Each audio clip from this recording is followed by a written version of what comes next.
Next up, the leading candidates for state auditor. Now, this is a job that doesn't get a whole lot of attention, but it's an important job. The auditor bird dogs local government finances. Three of the candidates on the ballot join us tonight. Rebecca Otto is the current state auditor. The Democrat is finishing her four-year term, is being challenged by Republican Pat Anderson, who held the job for one term until Otto beat her.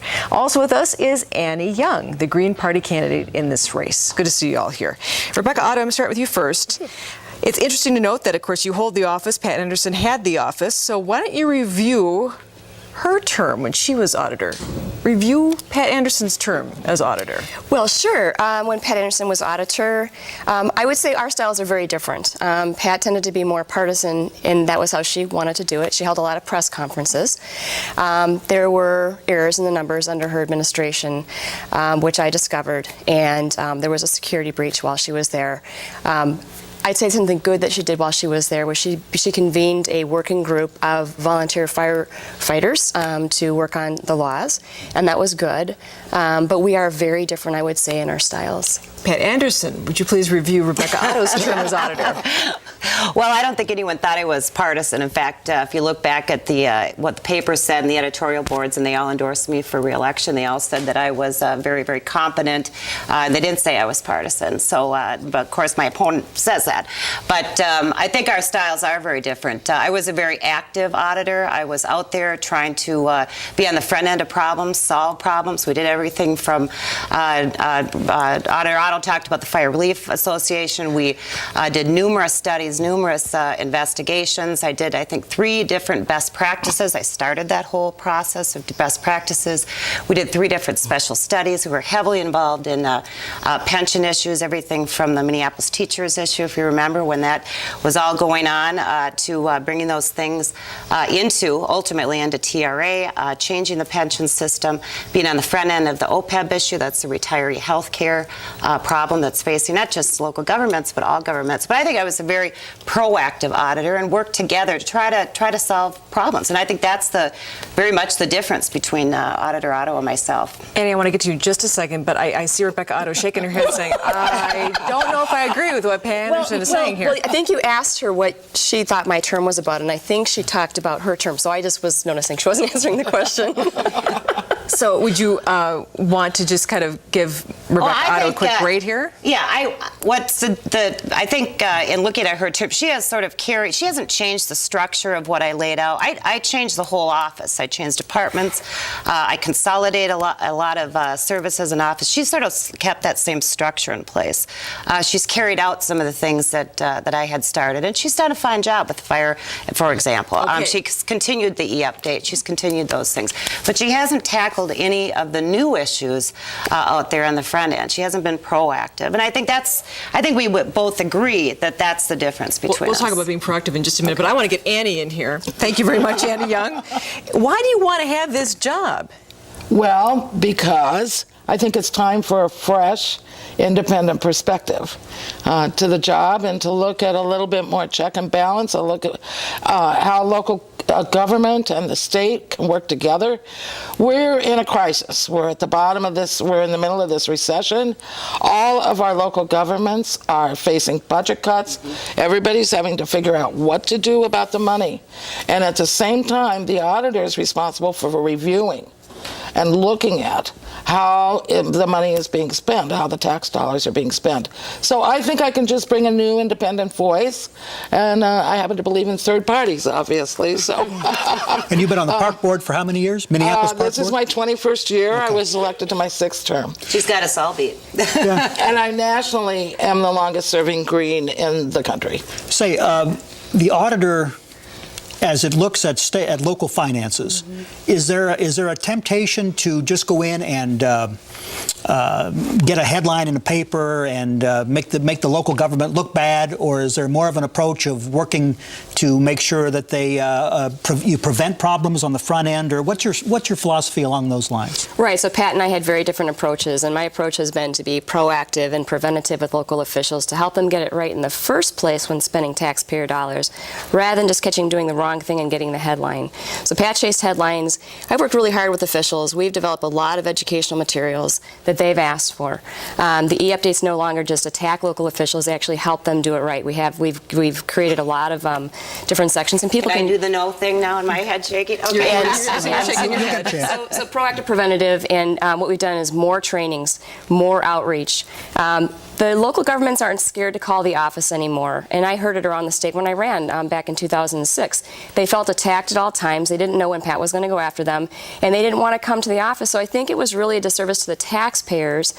They do call now. They are comfortable. We give them fast service, fast turnaround, and they appreciate that. This is another one of these stretching of the truth, I guess, we've been getting from Auditor Otto. I was incredibly proactive as a state auditor, and again, I want to point to what the news reported at the time, because that's what they said, and that is an unbiased opinion. And even I'll say the Trib is unbiased, and the Pioneer Press is unbiased. Were you a headline in those chaser? cases? What I did is both on the front end, extremely proactive. I did TIF seminars all over the state. I started essentially the e-update. We did numerous legal opinions about what you could and couldn't do. We did lots and lots of trainings, probably more than any of my predecessors.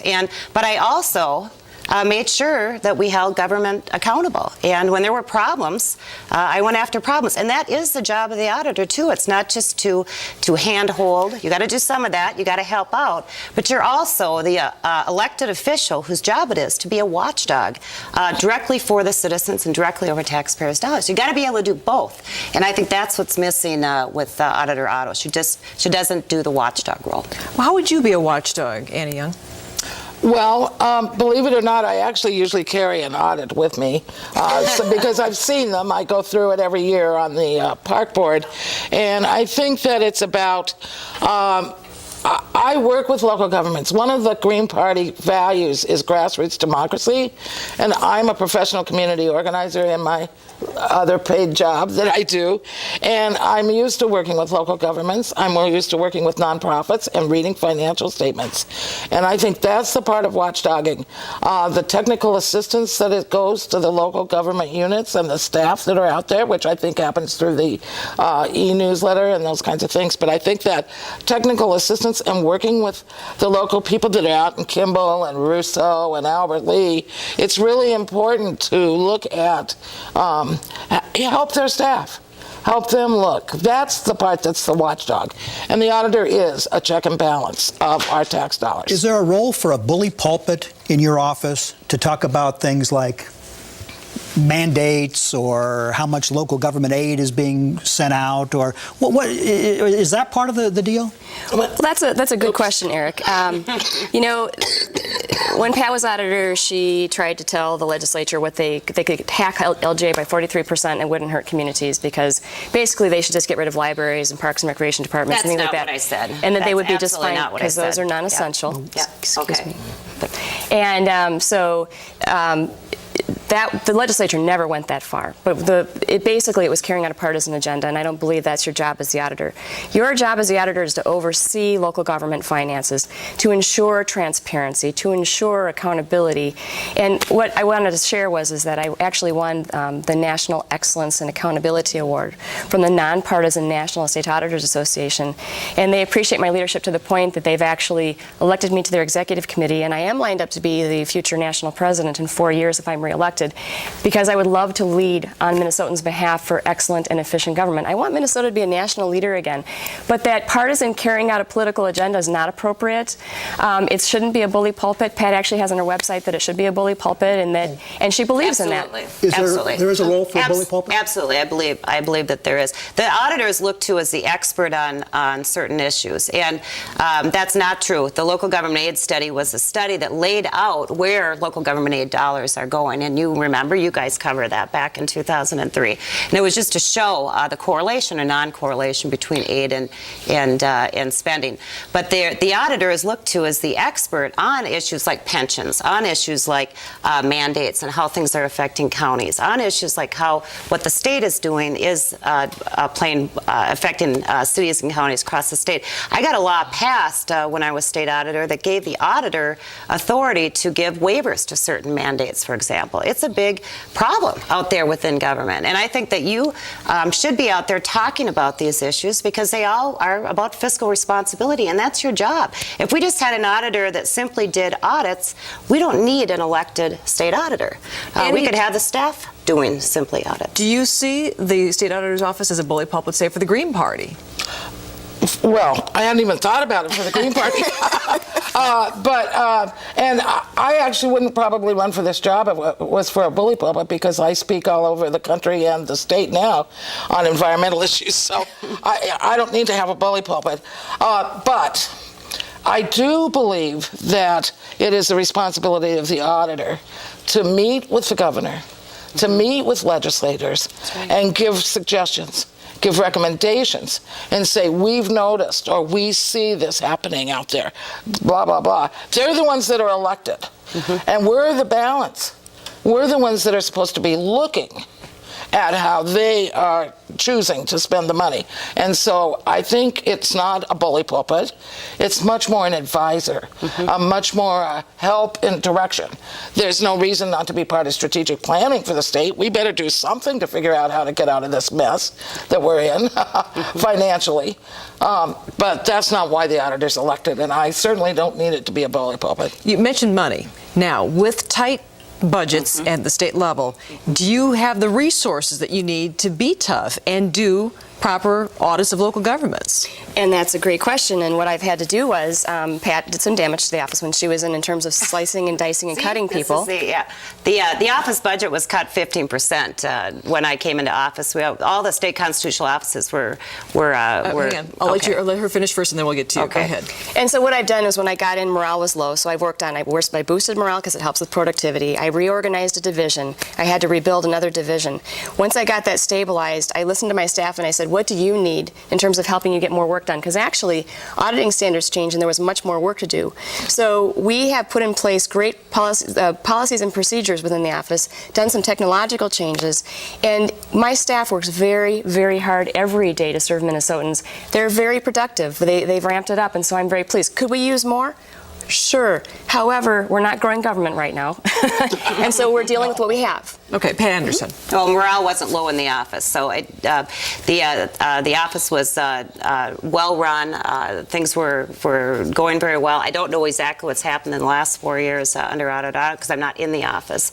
But you do with what resources you have. We certainly did. The budget was cut 15% my first year in office. That's a significant cut, and we had to make a lot of changes in structure and management.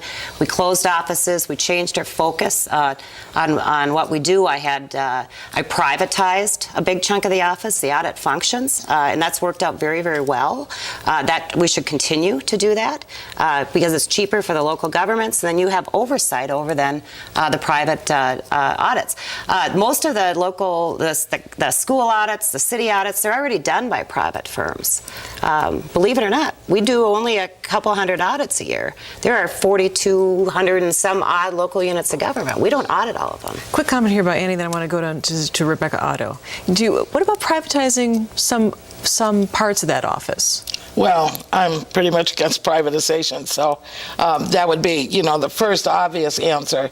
But I do think there's truth about technology and finding more resources. I think there's some new methods that probably are in the process across the country about computerization. And I was just thinking with all this discussion, I'm wondering, is there a way to even do electronically a lot of the bookkeeping review work?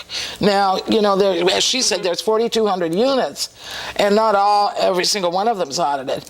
But many of those could be either consolidated within counties or in other kinds of ways. With technology now, we should be able to do just about anything in order to become much more efficient. It's kind of like renewable energy and energy. I mean, we have to look at all these different avenues of the ways to do things better and more efficiently. Do you feel at the whim of the national tides as an auditor? It's not at a high-profile office. There isn't a lot of money spent on your campaigns. Do you see? Are you asking me that? That's what happened in 2006. So it's clear that this office, and it's really unfortunate. It's a very important office. and I wish the public would pay more attention to it and pay more attention to who's there. Or do you feel like you're at the sort of the whim of the political tides as running for auditor, running for re-election? That's not how I run my race. I run my race very targeted, and there are people that care deeply about the auditor's office, and they tell all the people they know who they want to have re-elected to the office. Glad you could come down. Thanks. Yeah, thanks for Thank you. having Good us. luck. Thank you. We appreciate it. Thank you very much.